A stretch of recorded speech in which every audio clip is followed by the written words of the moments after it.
Beralih ke informasi lainnya pemirsa, Istana mengajak sejumlah tokoh untuk bergabung dalam Komite Reformasi Polri. Dari beberapa tokoh yang diajak bergabung, ini adalah mantan Menko Polhukam Mahfud MD.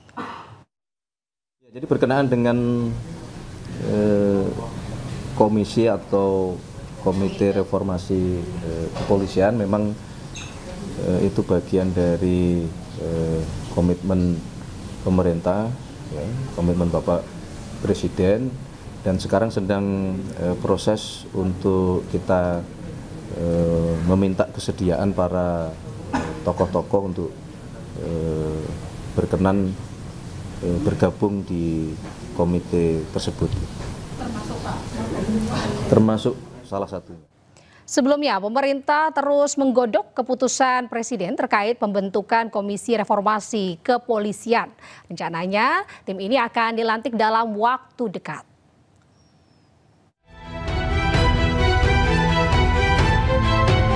Aksi unjuk rasa yang terjadi pada akhir Agustus lalu mengeluarkan sejumlah tuntutan.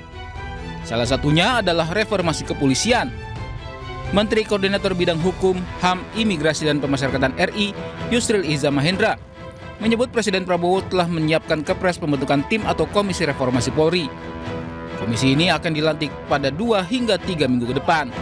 Tadi Pak Presiden juga mengatakan kepada saya bahwa akan membentuk tim reformasi kepolisian. Itu mungkin dalam 2 minggu, 3 minggu ke depan akan dibentuk timnya.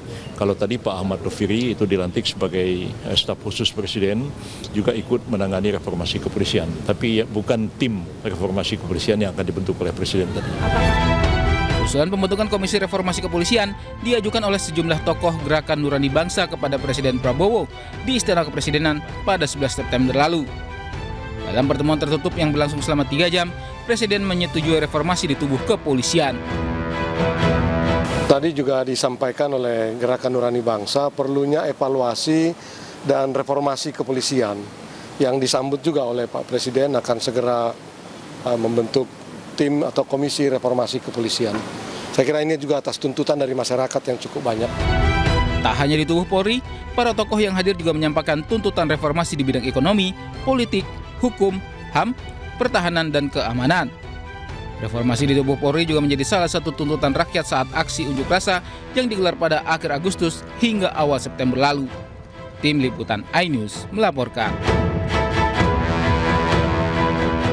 Presiden Prabowo Subianto tiba di Jepang untuk menghadiri Osaka Expo 2025. Usai dari Jepang, Prabowo akan menghadiri sidang Majelis Umum ke-80 PBB di Amerika Serikat.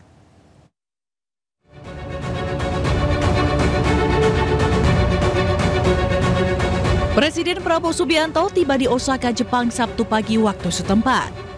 Prabowo akan mengunjungi Pavilion Indonesia di Osaka Expo 2025.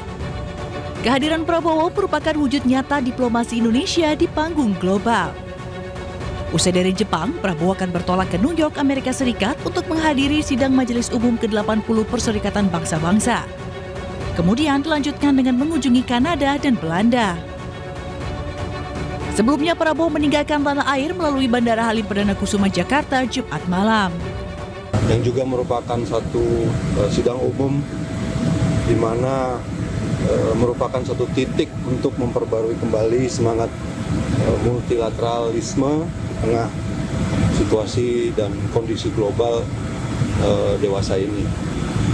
Bapak Presiden rencananya akan berada di New York sampai dengan tanggal 23, menghadiri beberapa agenda, utamanya nanti ada agenda tentang two-state solution pada tanggal 22. Presiden Prabowo dijadwalkan akan kembali ke Indonesia pada Jumat atau Sabtu mendatang. Menteri Energi dan Sumber Daya Mineral Bahlil Lahadalia menjelaskan kesepakatan yang dihasilkan dalam rapat antara Badan Usaha Penyedia BBM Swasta dan Pertamina. Pihak swasta ini menyetujui berkolaborasi dengan pemerintah. Menurut Bahlil, kuota impor BBM swasta telah diberikan sebesar 110% dibandingkan tahun 2024. Namun jatah 110% yang diberikan habis sebelum 31 Desember. Pemerintah memutuskan mekanisme impor dilakukan bersama antara Pertamina dan pihak swasta. Saya ingin menjelaskan bahwa impor ini bukan satu pintu. Kuota impornya ini kan sudah diberikan 110%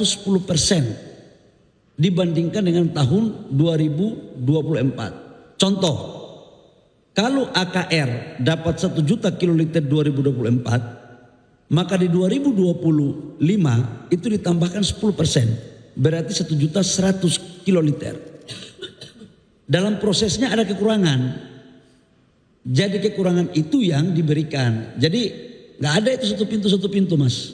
Ke Pertamina itu pakai kontrak spot atau ACP? Nanti B2B lah, negara tidak boleh mengatur juga sampai teknis begitu. Kita sudah sepakat open book dan bisnis to bisnis dari mereka. Ya. Stabil, harga tidak ada kenaikan, harga stabil tergantung harga ICP dunia. Ya. Pemirsa, Kementerian Pariwisata berkolaborasi bersama Keraton Kasunanan Surakarta Hadiningrat dan BPPD Daerah Istimewa Yogyakarta ini menyelenggarakan event Wonderful Indonesia Wellness 2025.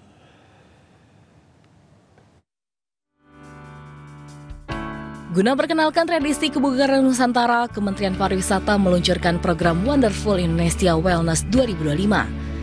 Program yang akan diselenggarakan pada 1 hingga 30 November 2025 di Kota Surakarta dan Daerah Istimewa Yogyakarta ini menjadikan Indonesia sebagai salah satu negara tujuan wellness tourism di dunia.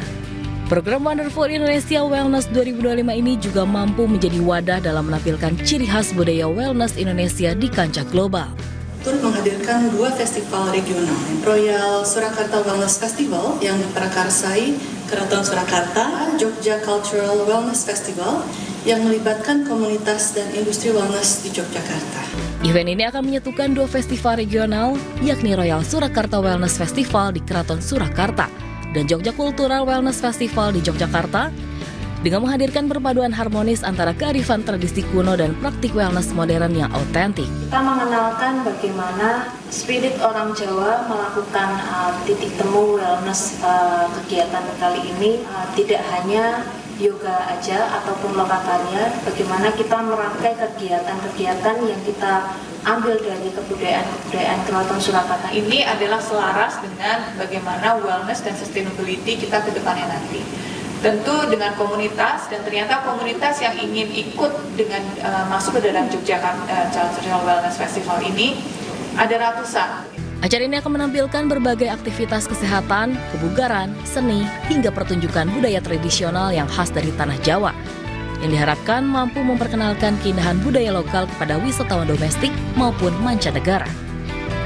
Dari Jakarta, Fakih Satrio, iNews melaporkan.